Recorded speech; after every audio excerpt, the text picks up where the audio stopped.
A renowned surgeon received an invitation to attend a global conference where he was to be honored for his achievements. He headed to the airport, ready for the trip. About an hour after takeoff, the plane experienced a sudden malfunction and was forced to make an emergency landing. Frustrated, the doctor went to the information desk. They told him that the next available flight wouldn't be for another 15 hours. He said bitterly, "Even planes choose to break down on the day I'm being honored." An employee suggested he rent a car, as the city where the conference was being held was only 3 hours away by road.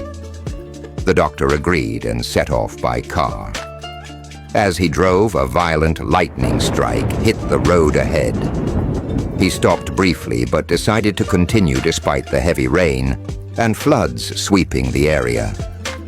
After driving for some time, he lost his way and realized reaching the conference might no longer be possible.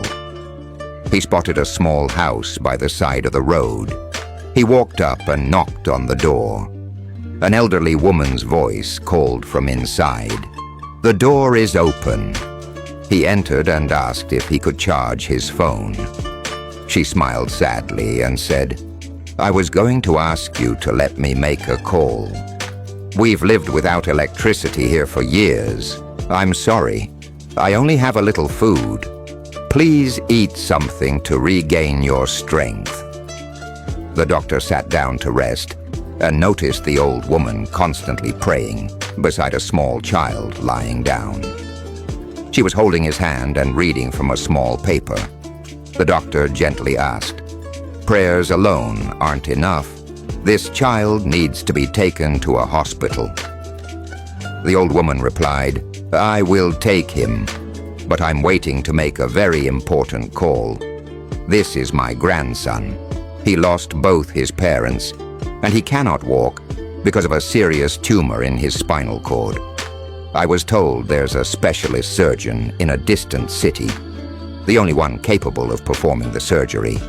But it's very expensive, and all I have in this world is this small house." She added, "Yesterday, a kind woman came by and, after hearing our story, gave me a piece of paper with the surgeon's phone number. We tried calling, but the number was unreachable. I have nothing left but prayer.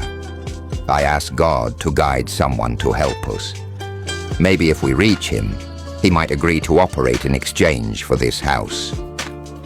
The doctor, deeply moved, asked her to write down the surgeon's number. Maybe he could try reaching him.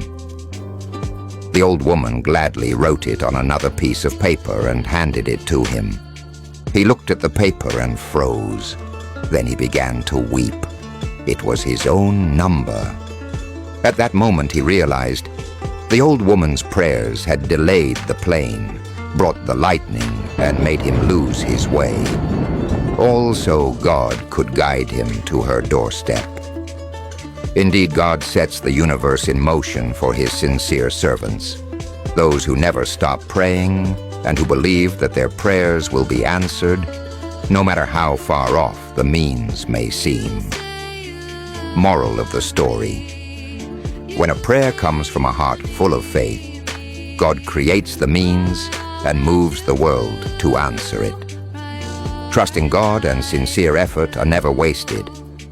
If you believe that every prayer has its time to be answered, write in the comments, "I will never give up on prayer."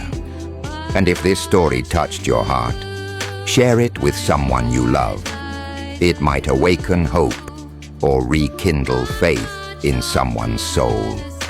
Stay blessed.